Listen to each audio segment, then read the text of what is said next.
So yesterday we discussed the different types of reaction. If we talk about the very first type, displacement reaction के अंदर we have the metal displacement reaction. Metal displacement reactions कौन से थे? Where a more reactive metal will always displace a less reactive metal from their compounds. Now, how do you know which metal is more reactive, which metal is less reactive? For that, we are going to memorize what? Reactivity series of Reactivity. metals, which is please send camels, monkeys, lions, and zebras in large, heavy cages soon. Got it? Now we know that as you move up the reactivity series, आपके पास जो reactivity है वो increase हो जाती है, which means that potassium is the most reactive over here. Now if we talk about magnesium and copper sulfate, salt कौन सा इनमें से? Copper sulfate is the salt. Magnesium is a metal. So we have to see that whether this magnesium is going to displace the other metal from its salt. Now, yes, magnesium जो है, it comes up in the reactivity series and copper is less reactive. So yes, magnesium can displace copper and it's going to form magnesium sulfate and copper. This is a redox reaction as well. पहले magnesium अकेला था, which means it has a oxidation state of 0. But the moment it has turned into a salt, अब salt में जाके magnesium +2 होता है, SO4 is always -2. तो what has happened? 0 से +2 is oxidation. Got it? 0 से Got it, +2 sir. is known as oxidation. Copper जब पहले सॉल्ट का हिस्सा था तो it was copper +2. How do I know copper +2 था? Can you tell me? Because of its charge कहाँ of लिखा है उसका SO4. चार्ज? कैसे पता मुझे कि +2 है copper? So wait, let me check. हम्म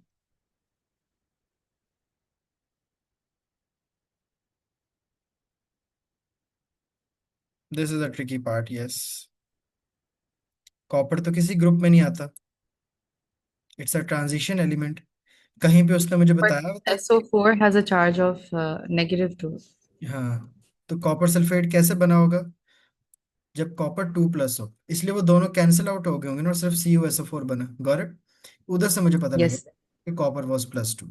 तो कॉपर +2 से अब अकेला हो गया, 0 आ गया, तो decrease in oxidation state is known as reduction हुई. इसी तरह हैलोजन डिस्प्लेसमेंट रिएक्शंस भी आपने पढ़े हुए हैं already. A halogen that is a strong oxidising agent will always displace a halogen that has a lower oxidizing power from one of its compounds. Now, if we talk about chlorine और bromine, now chlorine is more reactive. तो bromine किसी भी salt में होगा. Let's say ये bromine bromide जो है वो सोडियम ब्रोमाइड होता है, तो chlorine can take place of the bromine because it's more reactive. इसी तरह chlorine can displace iodine, bromine can displace iodine, but iodine can't displace bromine और क्लोरीन. प्रेसिपिटेशन रिएक्शंस क्या हैं? In precipitation reactions, insoluble salts can be made by mixing appropriate solution of iron so that a precipitate is formed. Lead nitrate aqueous है और वो जब react करेगा sodium chloride aqueous है तो it is going to form lead chloride solid and sodium nitrate. अब insoluble salt कैसे बनाते हैं? जो सबसे पहला तरीका है to make a insoluble salt, वो आपके पास बनेगा जब आपके पास दो soluble salts होंगे. Soluble salt 1, soluble salt 2. For example, the solubility table is right in front of you. ठीक है, आप मुझे अपनी मर्जी से एक इनसॉल्युबल सॉल्ट का नाम बताओ. Sir, should I tell two soluble salts first? पहले इनसॉल्युबल सॉल्ट बनाओ जो हमने बनाना है, फिर हम देखेंगे सॉल्युबल सॉल्ट्स कौन से यूज करने हैं. Sir, I know that potassium, sodium, and ammonium carbonates are soluble. So मुझे anything आप aside अपनी from that. मर्जी से कोई सा भी एक इनसॉल्युबल सॉल्ट का नाम बता दो जो हम प्रिपेयर करें अभी बैठ के लैब में. हम्म What about lithium carbonate? Lithium carbonate is insoluble. Yes, because every carbonate and hydroxides are insoluble except for sodium, potassium, and ammonium. Good job. ठीक है, तो आपने कहा है लिथियम कार्बोनेट, Li2CO3 होता है, राइट? अब ये एक इनसॉल्युबल सॉल्ट है, राइट? ठीक है. Yes, sir. अब इसको प्रोड्यूस करने के लिए आपको दो सॉल्युबल सॉल्ट्स चाहिए ना। How are we going to select? एक ऐसा सॉल्युबल सॉल्ट आप मुझे बताओ जिसमें लिथियम हो, एक ऐसा सॉल्युबल सॉल्ट बताओ जिसमें कार्बोनेट मिल जाए हमें। चलें, first tell me any soluble salt which contains lithium। अपनी मर्जी से कोई भी दो। Lithium nitrate? All nitrates are soluble Yes, sir. except For barium, calcium, and wait, silver. good। No, तो just lead. हाँ जी, दोबारा बोले, आपकी आवाज़ एकदम कम हो जाती है। माइक क्लोज रखेंगे। which soluble salt are we going to use? lithium nitrate, LiNO3। ठीक है, लिथियम तो यहाँ से मिल जाएगा। कार्बोनेट भी चाहिए कहीं से, और उसके लिए भी मुझे एक soluble सॉल्ट चाहिए। Calcium carbonate? ठीक है, because calcium carbonate is soluble। No, it's insoluble. तो Sorry, फिर sodium carbonate. Sodium sodium is soluble. Carbonate. Exactly, we are going to take Na2CO3। Clear? ये अब दो सॉल्युबल सॉल्ट्स मिलके ये इनसॉल्युबल सॉल्ट प्रोड्यूस कर सकते हैं। और अब आपके बताए हुए सॉल्युबल सॉल्ट का जो बाय प्रोडक्ट होगा वो क्या हो जाएगा? Sodium nitrate. Clear? This is known as a Yes. Precipitation reaction. एक और एग्जांपल कर लें आखिरी, अब मैं हेल्प नहीं करूंगा, अपनी मर्जी से इनसॉल्युबल सॉल्ट बता दें कोई सा भी। कोई क्लोराइड या सल्फेट ले लें, कौन सा? Hydrogen chloride? नहीं, दोबारा देखिए। Wait, sir. Hydrogen is not a metal, तो वो सॉल्ट कैसे बना रहा? एसिड का नाम बता दिए जी। Wait, sir. Phosphorus chloride. Or is it phosphate chloride? Phosphate chloride? दो दो दो नेगेटिव आयंस कैसे आपस में मिल गए? आपके पास सॉल्युबिलिटी टेबल है आपके सामने? Yes, sir. It's tell open. Me an insoluble salt. Hmm. Lead sulfate? Lead 2 sulfate. ठीक है, good. Lead two sulfate means PbSO4 ही होगा। अब इसको, ये भी एक इनसॉल्युबल सॉल्ट है जिसको बनाने के लिए we need to soluble salts. तो एक मुझे सॉल्युबल सॉल्ट ऐसा बताएं जिसमें Pb मिल जाए, और दूसरा ऐसा बताएं जिसमें SO4 मिल जाए जी। First is the lead nitrate. And for sulfate, we're going to take hmm, sodium sulfate? ठीक है, because all sulfates are soluble except PbSO4, Yes. Lead, BaSO4 and barium, and CaSO4। calcium. ठीक है, तो हम sodium sulphate ले रहे हैं। Yes, sir. Clear? Clear. तो बाय प्रोडक्ट क्या बनेगा फिर? Lead sulfate, sulfate and sodium nitrate. Exactly exactly. फिर वही बना दिया, हाँ ठीक है। क्लियर हो गया? This is known as a Yes. Precipitation reaction. और इसकी आपको इक्वेशंस लिखना तभी आएंगे जब आपको सॉल्युबिलिटी टेबल याद है। नंबर टू, आपको ये फॉर्मूलाज बनाने याद हैं कल वाले लेक्चर से। अब गलती नहीं चाहिए। आपने खुद बताया ना लेड टू नाइट्रेट है, तो ये देखो ये कैसे है? PbNO3 2, क्योंकि NO3-1 होता है। ये Na+1 होता है, SO4-2। तो अब ये वाली बेसिक्स अब हम दोबारा नहीं करेंगे। केमिकल फॉर्मूलाज आने चाहिए, सॉल्युबिलिटी टेबल आना चाहिए, Got तभी it, sir. केमिकल इक्वेशन बनेंगी, वरना नहीं होंगी। बैलेंसिंग भी गलत हो जाएगी, फिर मोल्स और आगे बहुत लंबी चौड़ी ये बेसिस फिर खराब हो जाती है बाद में, वरना। So this is known as a precipitation reaction. Precipitate कैसे कहते हैं किसको है? जो ये इनसॉल्युबल सॉल्ट बना ना, अब लेड क्लोराइड उन्होंने बनाया। अब आपको पता है कि all chlorides are soluble except lead chloride और silver Lead, barium, chloride. and calcium. हाँ, नहीं नहीं, क्लोराइड्स की बात कर रहा हूँ, सल्फेट्स की नहीं। For chlorides, it says silver and lead. Exactly exactly, ठीक है। वो जो बेरियम कैल्शियम और लेड है वो सल्फेट्स हैं इनसॉल्युबल। क्लोराइड्स दो ही इनसॉल्युबल है, एक लेड क्लोराइड और एक सिल्वर क्लोराइड। ठीक है, तो ये इनसॉल्युबल को बनाने के लिए हमें दो सॉल्ट चाहिए थे जो सॉल्युबल हो। तो उसने कौन कौन से लिए?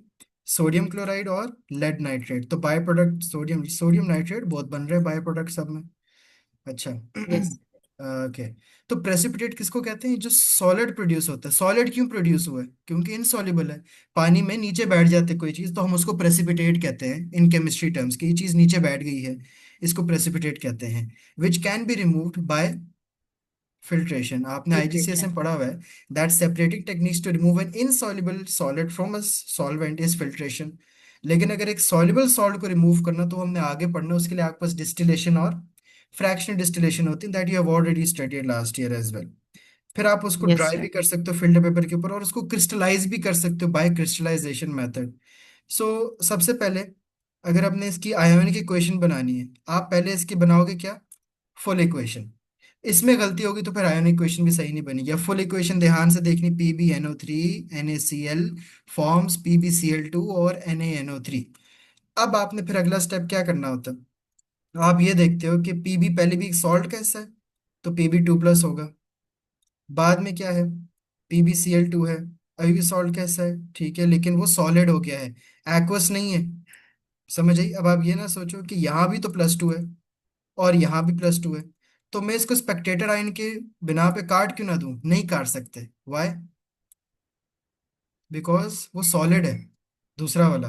क्लियर?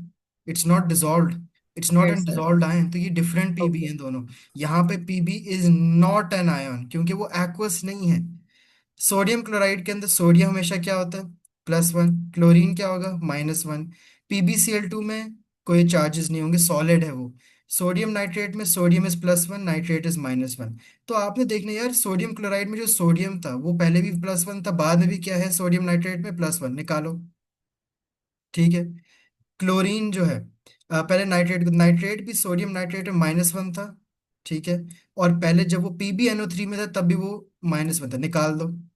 अब पीछे क्या क्या रह गया, PbNO3 का Pb+2 प्लस सोडियम क्लोराइड में कौन नहीं, हाँ सोडियम क्लोराइड में कौन, क्लोराइड, और वहां पे एक सॉलिड फॉर्म हुआ था which was PbCl2 solid. Clear?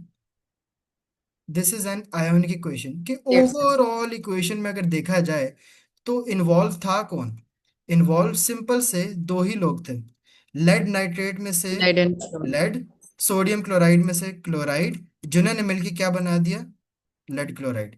बाकी तो Lead chloride. स्पेक्टेटर आयंस थे। समझ आ गया?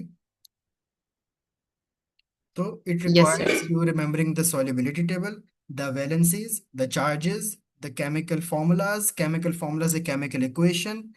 यहाँ पे वैसे बैलेंसिंग भी है, बैलेंसिंग अभी तक मैंने वहां तक मूव नहीं किया, लेकिन बैलेंस्ड हो तो अच्छी बात है, जाहिर सी बात है, क्योंकि 90% ऑफ द टाइम पेपर में ये नहीं आएगा राइट एन इक्वेशन, आता है राइट है balanced equation.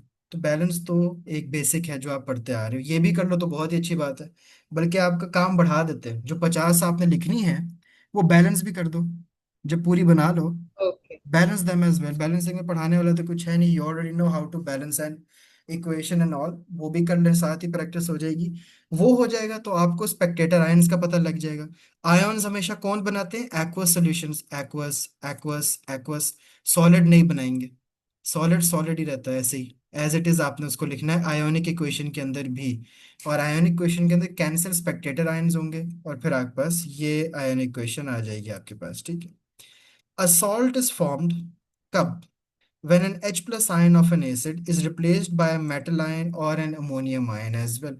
The most common strong acids included in your syllabus are hydrochloric acid, sulfuric acid and nitric acid. कभी कभार phosphoric acid as well, ठीक है।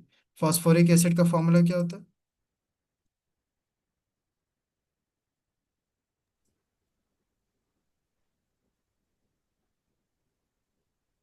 H3PO4। Bases neutralize acids. Common bases include all metal oxides, all metal hydroxide, Sir, and am I ammonia. audible? Yes, now you are audible. Okay, okay, okay. Sir, I'm actually having net issues. Can you hear me properly? Yes, I can hear you. Okay. An alkali is a soluble base, और अगर एक insoluble base होता है हम उसको base ही कहते हैं। जितने भी मेटल ऑक्साइड्स होते हैं वो भी बेसेस हैं, जितने मेटल हाइड्रोक्साइड हैं वो भी बेसेस हैं, अमोनिया भी एक बेस है। कॉमन एल्कलीज में आपके पास सारे ग्रुप 1 के जो हाइड्रोक्साइड्स हैं, ये आपने ग्रुप 1 एल्कलाई मेटल्स, आपका एक चैप्टर था लास्ट ईयर, ठीक है, वो मैं आपको दोबारा भी भेज दूंगा अपना लेक्चर। ग्रुप 1 हाइड्रोक्साइड जितने भी हैं, lithium, sodium, potassium, francium, rubidium, ये जितने भी हाइड्रोक्साइड्स बनाते हैं जैसे NaOH, KOH, ये सारे एल्कलाइज हैं, बेसिस नहीं। Why alkalis, because they are a soluble base. और एक्वस अमोनिया, जब अमोनिया एक्वस फॉर्म में होगी तो वो एल्कलाई होगी। क्लियर हो गया? What's the difference between Correct, sir. alkali and base? Alkali is a soluble base and bases are insoluble. या तो सबसे पहली इक्वेशन आपके सामने ये कौन सी लिखी हुई है? Acid plus base gives us salt and water. उसके बाद Acid plus metal gives us salt and hydrogen. ये Acid plus carbonate gives us salt, water, and carbon dioxide. Exactly एक एग्जांपल देख लेते हैं, जैसे कि सल्फ्यूरिक एसिड और एक मेटल हाइड्रोक्साइड। अब एक एसिड है, एक बेस है, उन्होंने क्या बनाया है? Salt and water. ठीक है। एसिड प्लस कार्बोनेट में अगर आप इस वाली एग्जांपल को देखें, where hydrochloric acid is reactive with calcium carbonate, पहले तो कार्बन डाइऑक्साइड वाटर बना के जान छुड़ाएं, पीछे आपके पास मेटल और एसिड का नेगेटिव आयन रह जाता है, विच इज कैल्शियम क्लोराइड। क्योंकि सॉल्ट बनेगा ही कब? किसी भी एसिड में से जब हाइड्रोजन की जगह कुछ आ जाएगा। जैसे HNO3 नाइट्रिक एसिड था, इसमें हाइड्रोजन की जगह एक मेटल आ जाएगा तो सॉल्ट बन जाएगा। You just have to replace the metal from the acid. Observations क्या होती हैं इस खास रिएक्शन की? Bubbling due to carbon dioxide. Exactly क्योंकि यहाँ पे बबलिंग होगी, बाकी में तो वाटर प्रोड्यूस होता है which is like a colourless solution. यहाँ पे बबलिंग होती है और आप उसको टेस्ट वगैरह भी कर सकते हो, कोई टेम्परेचर राइज भी हो सकता है और लाइम वाटर टेस्ट भी कर सकते हैं। यहाँ पे ऑब्जर्वेशन, एसिड प्लस मेटल में सॉल्ट और हाइड्रोजन गैस बनती है, यहाँ भी एक स्ट्रॉन्ग एफरवेसेंसी आती है। एफरवेसेंसी हल्की सी फिजिंग, एक हल्की सी एक स्मेल, एक डिफरेंस सी प्रोड्यूस हो जाती है, and the metal also dissolves. ये भी आपके पास एक यू कैन से कि ऑब्जर्वेशन आ जाती है। Clear? Here, sir. Sir, can you also share this PDF with me? हाँ मैं भेज दूंगा। मेरा लिखा हुआ चाहिए या बगैर लिखे हुए की? मुझे बता देना। Sir, I'll take both. दोनों भेज देंगे आपको। ठीक है, ये मैं मुझे याद से, मैं ये ना हो बस अगर क्रॉस हो गया तो ये सारा लिखा हुआ मिट भी सकता है, बड़ा सेंसिटिव होता है। ठीक है, मैं ये याद रखता हूँ, सेव करना है इसको। Ionic equation for reactions of acid with metals carbonates and bases alkalis. जब आपसे इक्वेशन बनेगी तभी आपसे आयोनिक इक्वेशन बनेगी। For example, acid and alkali form salt and water. जितने भी न्यूट्रलाइजेशन रिएक्शंस है ना, उसके आयोनिक इक्वेशन बार बार बनाने की जरूरत ही नहीं है, उसकी आप याद रख लो क्या बनेगी? H plus OH minus forms water. This is for all neutralization reactions. This Okay, sir. Ionic equation, जितने भी न्यूट्रलाइजेशन इक्वेशंस हैं, क्या होते हैं neutralisation reaction? Acid plus base जब मिलते हैं और वाटर बनाते हैं, why do we call it a neutralisation reaction? क्योंकि अब जो पीएच प्रोड्यूस होगा सोल्यूशन का वो 7 होता है एग्जैक्ट, क्योंकि वाटर प्रोड्यूस हो गया आपके पास। इसको हम टाइट्रेशन के थ्रू भी आगे जाके आपके प्रैक्टिकल यूनिट 3 में पढ़ेंगे। ये वाला रिएक्शन आएगा टाइट्रेशन के अंदर, जब आपको सॉल्ट प्रोड्यूस भी करना होगा ये वाला। उसमें हम डिफरेंट इंडिकेटर्स भी यूज करते हैं ताकि आपको पता लग जाए कि रिएक्शन कब एंड हुआ है। Example number 29. The equation representing the reaction between copper 2 oxide and dilute sulfuric acid is written over here. Write the ionic equation for this reaction. ये सॉलिड है, सॉलिड को अब आपने नहीं छेड़ना होता, राइट? सॉलिड वैसे का वैसे रहेगा। H2SO4 के अंदर हाइड्रोजन +1 होता है, सल्फेट यहाँ पे -2 है। प्रोडक्ट्स में भी जो सल्फेट है वो क्या है? -2। ये काट दो, सल्फेट नहीं चाहिए हमें। पीछे क्या रहेगा? H plus ion. ठीक है, और ये लिक्विड है, लिक्विड एज इट इज आएगा। एक्वस सिर्फ आयंस प्रोड्यूस करते हैं, only aqueous produce ions. Clear? Here, this sir. How your ionic equation will be formed. So practical के हिसाब से थोड़ा सा अगर हम यूनिट 3 इसमें डालें, टॉपिक 1 यूनिट 1 में से आपकी बुक का जो फ्रंट पेज है ना, वो मैंने आपको बल्कि दिखाया था शुरू में कि वो आपको बता देता है कि यूनिट 3 के सवाल इसमें से कौन कौन से आने। तो आपका जो यूनिट 1 टॉपिक 1 है, उसमें से आपके 2 प्रैक्टिकल्स इंक्लूडेड हैं सिलेबस में। कौन से 2 प्रैक्टिकल्स हैं? एक प्रिपेयरिंग इनसॉल्युबल सॉल्ट, दूसरा प्रिपेयरिंग सॉल्युबल सॉल्ट। और ये दोनों के आपके पास प्रोसेस लिखे हैं। अभी बहुत छोटा छोटा है, हमने बाद में भी डिटेल में करना है। यूनिट 3 के लिए मैक्स मुझे 1 से 2 हफ्ते चाहिए सिर्फ, उसमें पूरा यूनिट 3 हो जाता है, क्योंकि इट्स नथिंग न्यू। यूनिट 3 की कोई सेपरेट बुक या कुछ नहीं होता। आपने जितना यूनिट 1 और यूनिट 2 पढ़ोगे, उसी में बीच बीच में वो आते जाएंगे खुद ही प्रैक्टिकल्स। ठीक है, तो साथ Okay, साथ sir. उसको भी देखते जाएं। If using an insoluble base metal और solid carbonate, you have to add the solid base to gently heat to speed up the reaction. Filter off excess solid base. Heat the filtered solution until volume is reduced by half. Leave the solution to cool, allowing the remaining water to evaporate slowly and crystals to form. filter or pick out the crystals and then leave them to dry as well. ये crystallization के अंदर आता है, जिसके अंदर you usually use excess solid base metal carbonate to ensure all acid reacts neutralizes and the product is also neutral.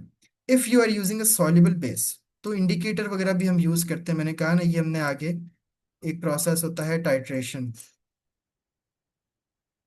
Titration में क्या करते हैं कि एसिड जो है वो हम ब्यूरेट में डाल देते हैं। ब्यूरेट के अंदर आपका एसिड होता है और नीचे जो कॉनिकल फ्लास्क होगा उसमें हमने बेस रखना है, और उस बेस के साथ छोटा सा एक इंडिकेटर भी डालेंगे ताकि हमें पता लग जाए कि हमने ब्यूरेट से एसिड डालना कम बंद कर देना, which is going to tell us कि सॉल्ट बन गया है, एक कॉन्सेंट्रेटेड सोल्यूशन प्रोड्यूस हो चुका है जिसको अब आपने क्रिस्टलाइज करना है। An indicator can be used to show when the acid and alkali have completely reacted to produce a salt solution using the titration method. Then repeat the reaction without indicator using the same volumes and then follow the above method for reducing volume। और फिर बाकी neutralise solution, जो ये neutralise solution produce हुआ है, इसको आप evaporate करोगे तो आपके पास वो क्रिस्टल्स मिल जाएंगे आपको जो आपने सॉल्ट प्रोड्यूस करना चाहा था। क्लियर? क्योंकि सॉल्युबल सॉल्ट है ना, Clear. सॉल्युबल सॉल्ट खुद ही क्रिस्टल्स तो नहीं बनाएगा, उसको आपको बनाना पड़ेंगे जबरदस्ती क्रिस्टल्स। इनसॉल्युबल सॉल्ट्स को तो क्रिस्टल्स जबरदस्ती नहीं बनाने पड़ते, इनसॉल्युबल है ना, बना होता है, इतना आसान नहीं होता, वैसे ही नीचे बैठा होता है वो, हल्की सी इवेपोरेशन करोगे, हीट धूप में ही रख दोगे तब भी बन जाते हैं। तो percentage yield of crystals, percentage yield जो हमारा नेक्स्ट वीक का लेक्चर है इन केमिस्ट्री एज वेल, जिसमें मोल्स, स्टोइशियोमेट्री और परसेंटेज यील्ड हमने पढ़ना है, कि आपका हमेशा 100% से लेस होता है, क्योंकि हमेशा बहुत दफ़ा ये होता है कि कुछ ना कुछ salt always remains in the solution, या फिर ट्रांसफर करते हुए कोई ड्रॉप्स वगैरह चिपके रह जाते हैं या कोई और लॉस हो जाता है when transferring from one container to another as well while filtering. Clear? Clear, sir. Sir, one more thing. Can you also share the practice questions? I'll share the practice questions as well. Just a second. Okay, and I will complete the checkpoint questions as well because I haven't done them. I was really busy yesterday. हम्म। ठीक है, कोई issue नहीं। Let me just show you one more thing regarding ionic equation, then you are free to go. Wait. In this video, we'll look at how to write ionic equations for chemical reactions. An ionic equation is an equation that shows us which atoms or ions are being produced and which are being oxidized. If lithium chloride reacts with sodium, sodium displaces lithium. This produces sodium chloride and lithium. The first step for writing an ionic equation is to write out the formula for each atom or ion involved in the reaction. Lithium chloride contains two ions, Li plus and Cl minus. Pure sodium is simply Na, it has no charge. Sodium chloride contains Na plus and Cl minus ions, and pure lithium is simply Li, it has no charge. Now that we have the formulae of all of the atoms and ions written out, the next step is to combine them into one big equation. All the atoms and ions in the reactants on one side, and all the atoms and ions in the products on the other. If we combine these ions, we will have Li plus, Cl minus, and Na in the reactants, react to form Na plus, Cl minus, and Li in the products. The last step is to delete the formulae of any spectator ions or atoms. Spectator ions are ions that simply watch the reaction without really taking part themselves. They're ions that have not been either oxidized or reduced during a reaction. Because oxidation is the loss of electrons and reduction is the gain of electrons, that means they have not lost or gained any electrons, so their charge will not have changed. So we look for any ions or atoms in our equation that have not changed their charge. In our equation, the only ion that doesn't change is the chloride ion, Cl-. We have a Cl- on both sides of the equation, and it doesn't change, so it's a spectator ion. We can cross out the formula for Cl- from both sides of the equation. Finally, we can rewrite our equation without the spectator ions. For this example, that would be Li plus and Na produce Na plus and Li. Here are some practice questions for you to try. Pause the video and give them a go. In the first equation, the spectator ion is the calcium ion Ca2+. Its charge doesn't change during the reaction, so it isn't being oxidized or reduced. We can delete these spectator ions. For the second question, we start by identifying the atoms and ions in the equation. MgO contains Mg2+ and O2- ions, and 2Na simply contains two uncharged sodium atoms. Sodium oxide contains two Na+ ions and an O2- ion, and pure Mg is just an uncharged Mg atom. We have oxide ions on both sides of the equation, so we can cross them out. If we rewrite the equation without them, we have Mg2+ and 2Na produce 2 Na+ ions and Mg. In the last question, the ions are 2 Na+, S2-, and 2K, produces 2K+, S2-, and 2 Na. The S2- is a spectator ion, so we cross it out. That gives us a final ionic equation: 2 Na+ plus 2K produces 2K+ plus 2 Na. Is it clear? Yes, sir, understood. Types of reactions और balancing आपको थोड़ा सा मैं बता देता हूँ कि आपने कैसे करना है. So whatever reactions that you are going to solve, उसके reactions की balancing भी आप ही ने करनी है. Got it? ठीक है. Okay, sir. So for each part that I solve, I have to first write down the normal chemical, what do you call it, equation, and afterwards I have to note down the ionic equations. और chemical equation ऊपर balanced हो. Okay, okay, got it, sir.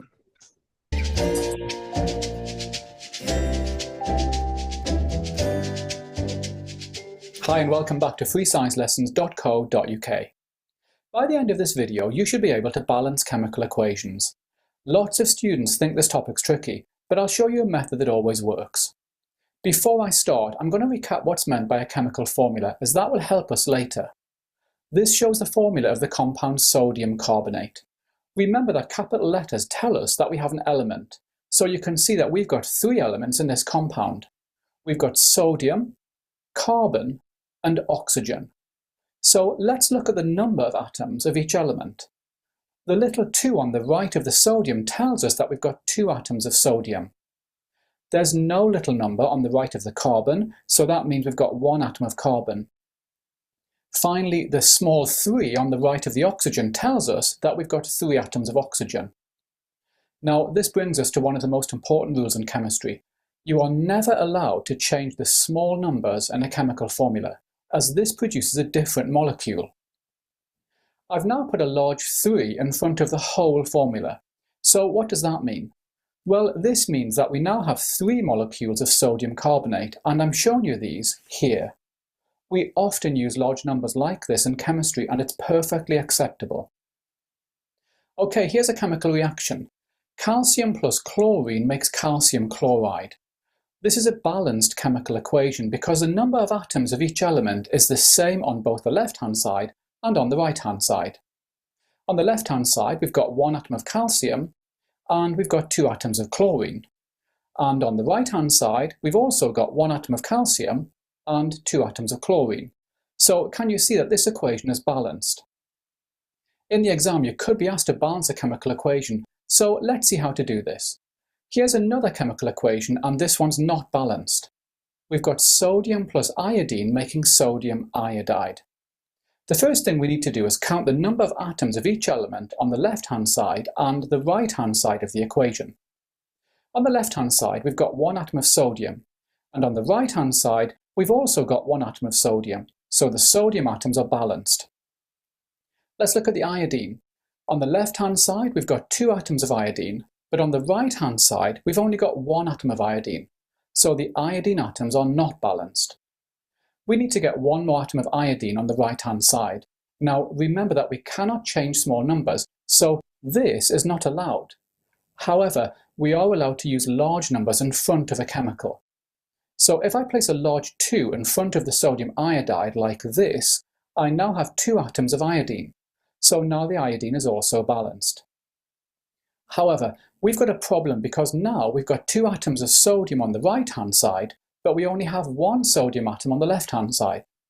We need to get an extra sodium atom on the left-hand side, and we can do that by putting a large 2 in front of the sodium like this. So now you can see that this entire equation is balanced. Now I should point out that in the exam you're not normally asked to balance an entire equation. Usually you're only given 1 part to balance.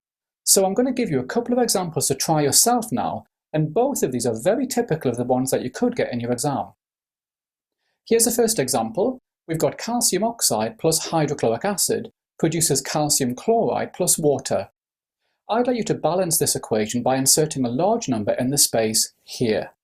You should pause the video now and try this. Okay, as you can see, we've got one calcium atom on both the left and the right-hand sides, so the calcium's balanced. We've also got one oxygen on both the left and the right-hand sides, so the oxygen's balanced as well. However, we've got one hydrogen atom on the left-hand side, and we've got two hydrogen atoms on the right-hand side, so the hydrogen is not balanced. We've also got one chlorine atom on the left and two chlorine atoms on the right, so this means that the chlorine is not balanced. If we place a large 2 in the space here, then this means that we now have 2 atoms of hydrogen and 2 atoms of chlorine on the left-hand side, so now this equation is balanced. Here's a final one for you to try. In this reaction, we've got iron oxide reacting with carbon monoxide, and we're producing iron and carbon dioxide. I'd like you to balance the equation by inserting a large number in this space. You should pause the video now and try this yourself. Okay, on the left-hand side, we've got 2 atoms of iron and 3 atoms of carbon. We've also got 6 atoms of oxygen in total on the left-hand side. On the right-hand side, we've got 2 atoms of iron, 1 atom of carbon, and 2 atoms of oxygen. So we need 2 more atoms of carbon and 4 more atoms of oxygen on the right-hand side, and we can get that by adding a large 3 in the space like this. Now we have 3 atoms of carbon on the right and also 6 atoms of oxygen, so the equation's balanced. You'll find plenty more questions on balancing chemical equations in my revision workbook, which... And that is all for today.